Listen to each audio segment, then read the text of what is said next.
Good morning बच्चों, कैसे हैं आप सब? ठीक है ना? तो चलिए आज हम लोग दक्षता उन्नयन की हिंदी की वर्कबुक भरना शुरू करते हैं। तो सारे बच्चे पेज नंबर 120 निकाल लीजिए। निकाल लिया ना सारे बच्चों ने पेज नंबर 120? चलिए, तो आज हम लोग पढ़ेंगे मुहावरा। क्या सीखेंगे आज हम लोग? मुहावरा। तो यहाँ पर एक पैराग्राफ दिया हुआ है। इस पैराग्राफ को हम लोग बहुत ध्यान से पढ़ेंगे और पैराग्राफ में कुछ शब्दों के नीचे अंडरलाइन है। क्या है? कुछ शब्दों के नीचे रेखा खिंची हुई है, एक अंडरलाइन है।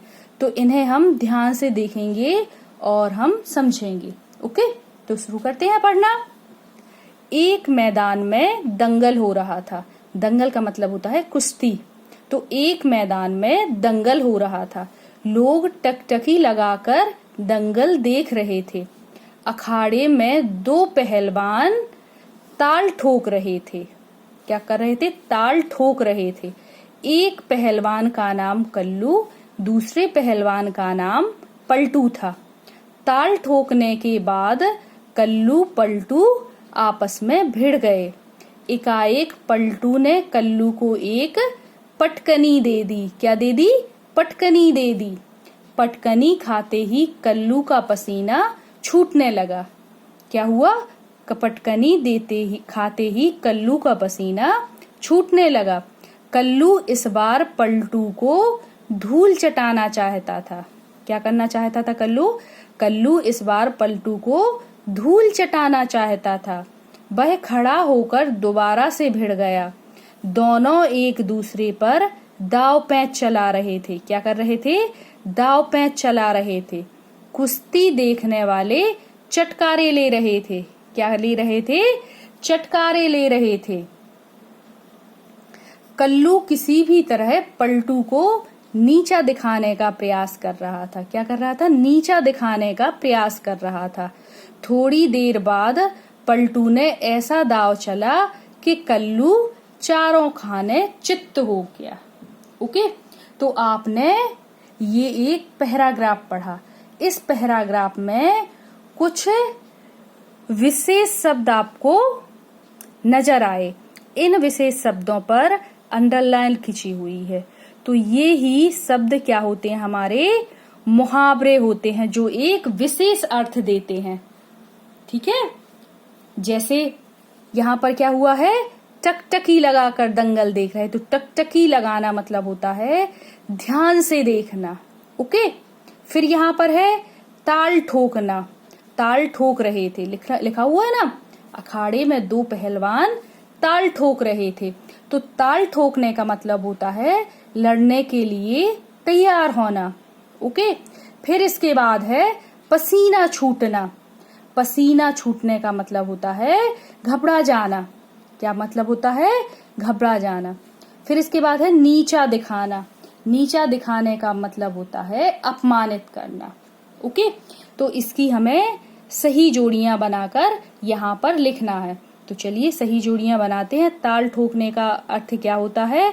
ताल ठोकने का अर्थ होता है लड़ने के लिए तैयार होना। ओके, फिर इसके बाद है पटकनी देना। पटकनी देने का मतलब होता है पछाड़ना।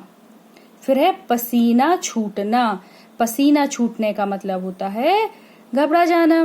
फिर है नीचा दिखाना। नीचा दिखाने का अर्थ होता है अपमानित करना। तो ये यहाँ से हम यहाँ पर लिख देंगे। ओके, अब सारे बच्चे पेज नंबर 121 निकाल लीजिए। निकाल लिया ना सारे बच्चों ने पेज नंबर 121? तो अब यहाँ पर कुछ मुहावरे लिखे हुए हैं।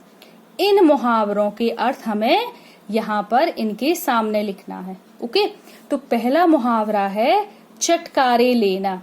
तो यहाँ पर चटकारे लेने का अर्थ है, क्या है अर्थ? मजे लेना। मजे लेना।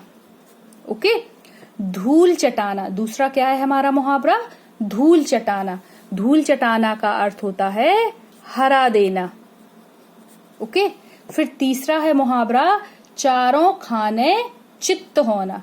चारों खाने चित्त होने का अर्थ होता है बुरी तरह परास्त करना या बुरी तरह हरा देना। बुरी तरह परास्त करना। ओके, और फिर है दाव पैंच चलाना। चौथा क्या है? दाव पैंच चलाना।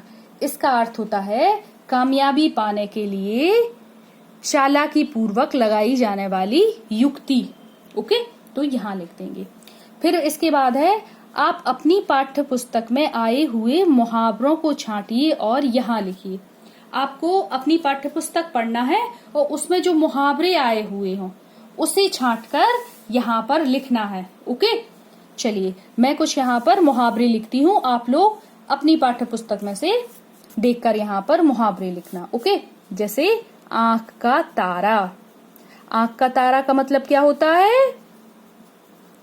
आंख का तारा का मतलब होता है बहुत प्यारा।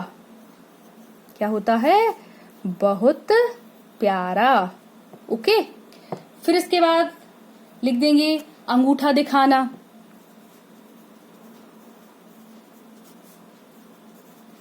अंगूठा दिखाना इसका मतलब होता है इनकार करना या मना करना।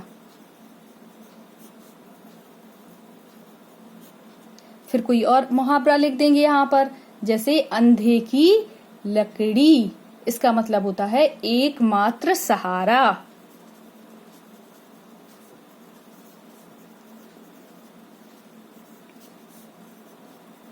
अंधे की लकड़ी का मतलब होता है एक मात्र सहारा। फिर इसके बाद कोई और लिख देंगे, जैसे ईद का चांद होना। ईद का चांद होना इसका मतलब होता है बहुत दिनों बाद दिखाई देना।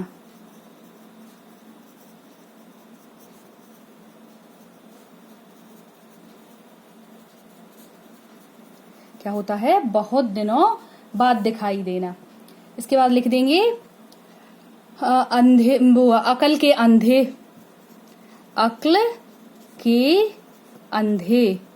अक्ल के अंधे का अर्थ होता है मूर्ख या फिर बुद्धिहीन। क्या होता है?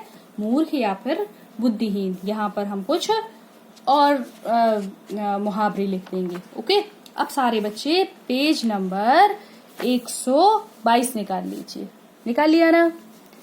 यहाँ पर अब कुछ शब्द दिए हुए हैं, इन शब्दों को वाक्य में प्रयोग करके यहाँ पर लिखना है। ओके, जैसे यहाँ पर लिखा हुआ है, क्या लिखा हुआ है? धूल चटाना।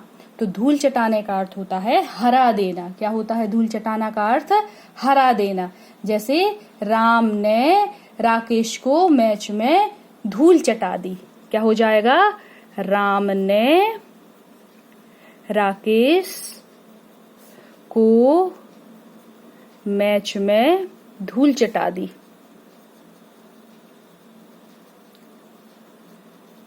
आप चाहें तो कुछ और भी लिख सकते हैं। ओके, दूसरा है पसीना छूटना। क्या है? पसीना छूटना। पसीना छूटने का अर्थ होता है भयभीत होना। जैसे इसका वाक्य में प्रयोग करेंगे तो हम लिख सकते हैं पुलिस को देखकर चोर का पसीना छूट गया। क्या लिख सकते हैं? पुलिस को देखकर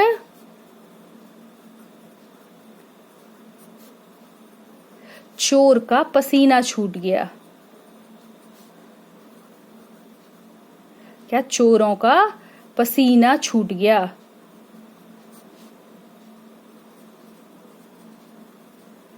क्या करेंगे इसका वाक्य प्रयोग? वाक्य में प्रयोग पुलिस को देखकर चोरों का पसीना छूट गया।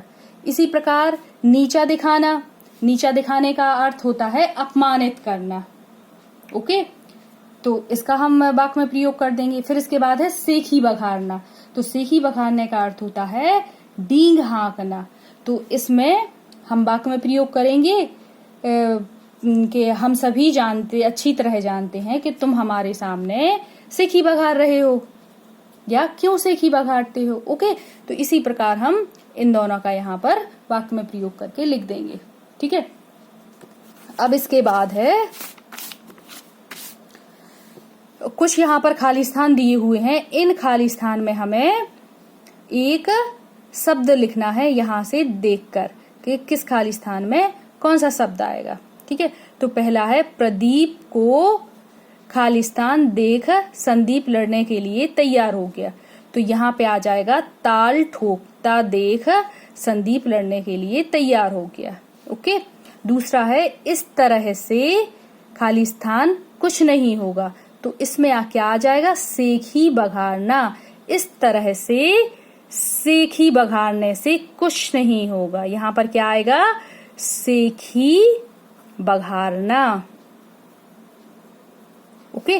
फिर तीसरा है मुझे खालिस्तान से आप बड़े नहीं हो जाएंगे। क्या हो जाएगा यहाँ पर, मुझे नीचा दिखाने से आप बड़े नहीं हो जाएंगे। ओके। फिर इसके बाद है मैंने उसे खालिस्तान दी। तो आ जाएगा मैंने उसे धूल चटा दी। क्या हो जाएगा, मैंने उसे धूल चटा दी। ठीक है। अब इसके बाद है कुछ यहाँ पर शरीर के अंगों के नाम लिखे हुए हैं, जैसे आंख, नाक, कान, हाथ और दांत। तो यहाँ पर हमें इन शरीर के अंगों पर दो दो मुहावरे लिखना है। ओके। तो जैसे आंख लिखा है तो आंख का एक मुहावरा लिखा हुआ है आंख का तारा, और दूसरा लिखा हुआ है आंख में धूल झोंकना। इसी प्रकार नाक अंग को लेकर हम कोई भी मुहावरा लिख सकते हैं। ठीक है। जैसे नाक में दम करना, इसका मतलब होता है, नाक में दम करने का मतलब होता है परेशान करना। और दूसरा लिख देंगे नाक कट जाना, तो इसका अर्थ होता है प्रतिष्ठा नष्ट होना। फिर इसके बाद है कान। तो कान में हम लिख देंगे कान लगाना, और दूसरा हो जाएगा कान खड़े होना। क्या हो जाएगा, कान खड़े होना। इसी प्रकार कान लगाने का अर्थ होता है ध्यान देना, और कान खड़े होने का अर्थ होता है चौकन्ना होना। फिर है हाथ। तो लिख देंगे हाथ उठाना। ओके। और दूसरा आ जाएगा हाथ से जाना। ठीक है। फिर चौथा लिखा हुआ है दांत। तो दांत में आ जाएगा दांत खट्टे करना। दांत खट्टे करने का मतलब होता है हराना। ओके। और इसका दांत का दूसरा आ जाएगा दांत गिनना। तो इसका अर्थ होता है उम्र का पता लगाना। ठीक है। तो हमारी ये वर्कशीट पूरी हो गई, पेज नंबर 120 से लेकर पेज नंबर 122 तक। और जैसे कि आप लोग जानते हैं कि जैसे ही हमारी वर्कशीट पूरी हो जाती है तो इसकी फोटो खींचकर हम अपने शिक्षक को भेज देते हैं, ताकि हमारे शिक्षक इसे चेक कर सकें। ओके। तो ऐसा ही आप लोग करना। तो नेक्स्ट वीडियो में फिर मिलते हैं, तब तक के लिए बाय बाय बच्चों।